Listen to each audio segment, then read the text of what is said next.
Scott, it's good to see you. So Bitcoin keeps moving higher, Scott. I'm curious why you think Bitcoin keeps moving higher. We've had some guests on the show, Scott, and honestly, they've said, let's not overcomplicate this. They'll say this just comes down to strong corporate and institutional demand. It's limited supply. So yes, prices are going to go higher. Keep it simple. Do you agree with that? I absolutely do. And in fact, that's the answer I was going to give, unprompted. I think everybody searches for a narrative. Human beings need to know why things are happening in markets. In this case, it's very, very transparent. We have record inflows into the Bitcoin spot ETFs, which are the most successful ETFs in history. We have a number of companies very transparently buying Bitcoin for their balance sheets, and there's simply more demand than there is supply. It's not even really an issue of supply being cut in half or being a limited supply asset, which is all great for the long-term use case of Bitcoin. Right now, there's just a lot less sellers than there are buyers, and prices continuing to grind up the wall. I had Matt Hogan from Bitwise on the show recently, Scott, and I was asking him, okay, where are we headed from here, right? And Matt said, listen, I think we're 200,000 before year end. You agree with that? It's hard to make determinations on what price will be in the short term, but I definitely think we're going there. Whether it happens in December or March is sort of irrelevant to me, and I think to most of the true believers who own this asset. Matt was on my own show this morning and actually said the same thing. We're close friends. He's one of my favorite advocates for this industry, and Bitwise is doing incredible things. I would be very surprised if we're not in the 150 to 170,000 range at some point this year. But we all know that Bitcoin, like any other asset, will continue to have bear markets and retracements and corrections. So if we go to 170 or 180 and then correct to 120 in December or back at 200 in March, I don't think that makes the prediction incorrect. Crypto week in Washington, Scott, what are you watching for there? What's on your radar? Well, we definitely want to see the Genius Act, which has already passed the Senate, get passed easily in the House and end up on President Trump's desk. We know that that's one of his priorities. And getting clarity on stablecoins really is the lowest hanging fruit for legislators right now. And I think it'll give us much more clarity on what companies can do moving forward. Of course, that's going to be followed by a number of other pieces of crypto legislation that really are important and we need to see action on. Namely, for me, is the Clarity Act, which is the market structure bill that we're looking for. That's going to determine what is and is not a security or a commodity. But more importantly, is also going to lay out the rules of the road for exchanges and other operators in the industry. Can an exchange also be a custodian? Well, they really can't in the legacy market, but they still can in the crypto market. These questions need to be answered, and they really need to be answered soon, because it is very likely that we're going to start focusing on midterms and that there could be, a change from red to blue in either the House or the Senate, and then these things could stall. So now is really the time for legislators who are passionate about this industry to strike while the iron's hot. Scott, you mentioned Trump there. I'm just curious. I mean, you have a president clearly in a White House and an administration that is crypto friendly. What role, if any, do you think they're playing in this rally? Well, I think that Trump has been very clearly a crypto-forward president, as you said, and you couldn't have more of a 180-degree change from the previous administration. So I definitely think that that has been a huge catalyst.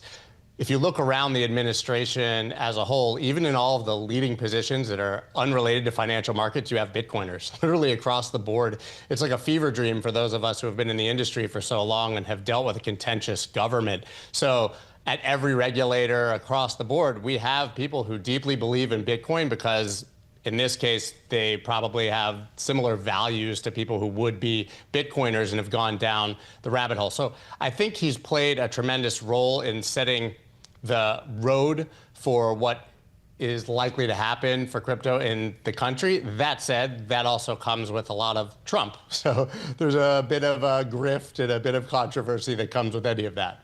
Final question, Scott, just to get your take on this. The proliferation of Bitcoin treasury companies, Scott, what do you make of that trend and theme? Okay, so for me, there's a very important distinction. There's Bitcoin treasury companies, which are companies that financially engineer their balance sheets and their assets and their stock to buy more Bitcoin. To me, that's adding on additional risk and leverage, and I can't quite understand why they're trading at such a premium to the net asset value. There's also Bitcoin balance sheet companies, what I call them, and those are companies that are like Tesla and Square in the last Bitcoin cycle, who simply are taking 5 or 10% of their cash and putting it into Bitcoin as a hedge against inflation and to protect against that cash being devalued. To me, that's a much safer bet. That's how an individual should approach Bitcoin in their portfolio as well. You just want to own some. It has idiosyncratic risk. It behaves differently than other assets, and it's a great hedge. Financially engineering a balance sheet, to me, looks like it's the beginning of the next bubble. I'm not going to say we're at the end of that bubble by any chance. I think we're at the beginning. But I think that at the end of this bull market or this particular rally in a few months, those are going to be the people that are puking up their Bitcoin because they've entered too late or have done poor financial engineering and are forced to sell. To our stock of the day, and that is Coinbase. As I mentioned in my clue, Coinbase co-founder and CEO Brian Armstrong is worth a cool $16 billion, in part because of how much his stock has risen. Coinbase shares up 80% over the past year. The stock is at record intraday highs today as Bitcoin prices hit a record of 120,000 and Crypto Week kicks off in DC. Legislators will begin debating on key crypto legislation that could be favorable to the industry, notably the Genius Act. I recently asked Armstrong about his thoughts on the regulatory landscape. Here's what he told me. I think regulation will be a huge boon for crypto. So I very much, we are actively working all over DC, our policy team, and with this administration to try to get legislation passed. We think that that's how we expand the TAM of crypto. And frankly, that's why a lot of people are now coming into crypto, because they're seeing that regulatory clarity is on the horizon.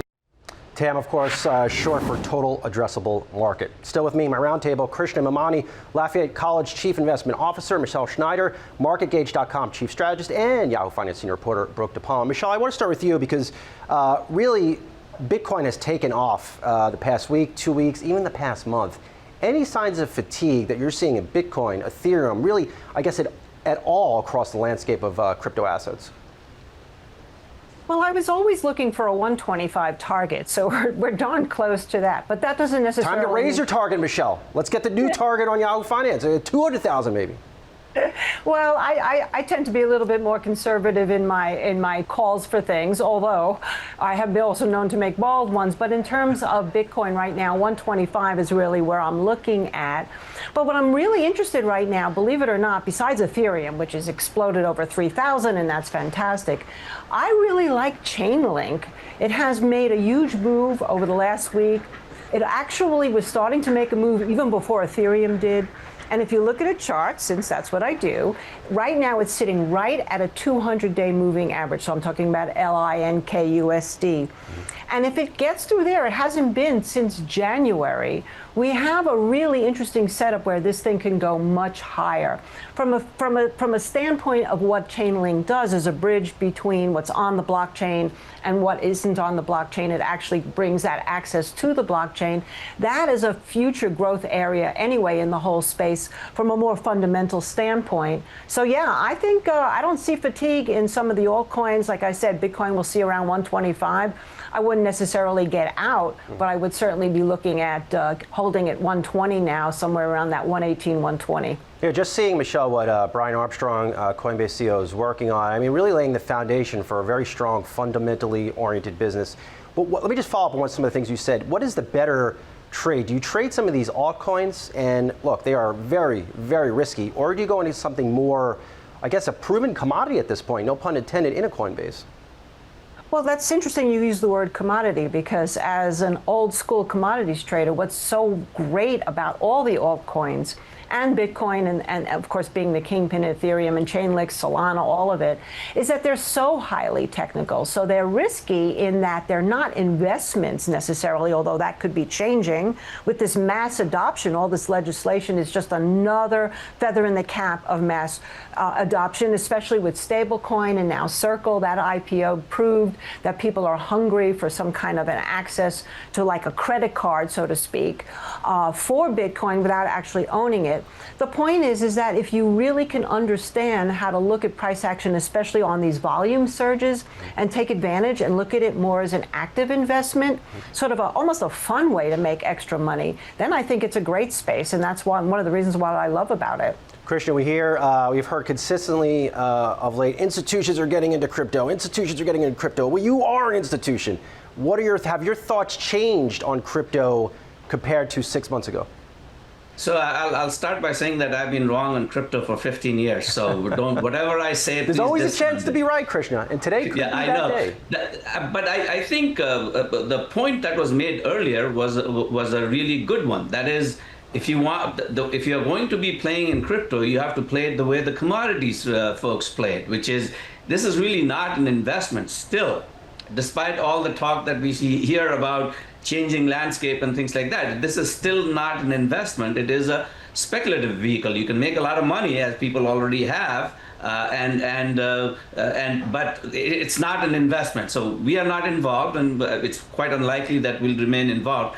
The only place where I see crypto actually making progress is on the stablecoin front. But if you look at valuations of something like Circle relative to the potential amount of money that you could make out of stablecoins, I'm not so sure it's the right metric. Cryptocurrency flying past 120,000. Now it's hovering just under 121. So there's a lot of increasing number of ways for investors to invest in crypto. Let's talk about some of them. Tim Urbanowitz is still with me, Innovator Capital Management, Chief Investment Strategist. And as it happens, you guys have an ETF, at least one ETF that offers exposure to Bitcoin, right? We do, Julie. And you look at this whole conversation. We talked about the fiscal picture. Obviously, that is making the Bitcoin conversation even more relevant to our advisors as a store of value. But we take a step back and you look at this pocket of capital, the advisors that are talking to their clients about how do you own Bitcoin, institutions that are talking about how do you get Bitcoin in their portfolio. And their critiques historically have been, well, it doesn't generate income and it's too volatile. A lot of the developments that you have seen in the ETF market are helping to address those, and we think are really going to help open up this additional pocket of capital for crypto investing. So one strategy that we offer, QBF, what this strategy is designed to do is give you uncapped upside up to a 74% participation rate, while also limiting your losses to 20% over 3 months. So we look at something like that, really good way for advisors to have that conversation with their clients, knowing that you do have that floor against losses, really a good way to take down the volatility Tim, overall. I'm really curious about this product, right? Because I've been doing this long enough that if something sounds too good to be true, it probably is. I'm just curious, how do you cap that downside when it comes to something like Bitcoin that's so volatile?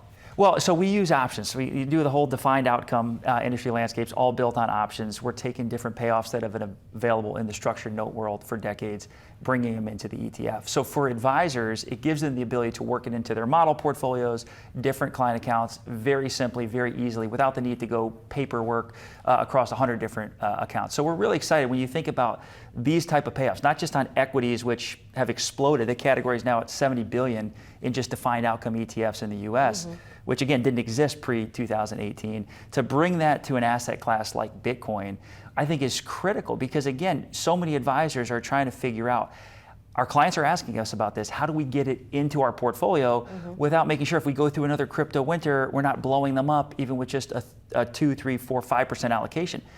What's the fee on a product like that look like? 79 basis points, and that's pretty typical for the defined outcome landscape. Innovators lineup, we launched a lot of those strategies at 79, which if you look at this in the context of cheap beta ETFs, it looks expensive, but compared to the structured note world, you're cutting costs down significantly relative to what advisors used to have access to. Gotcha.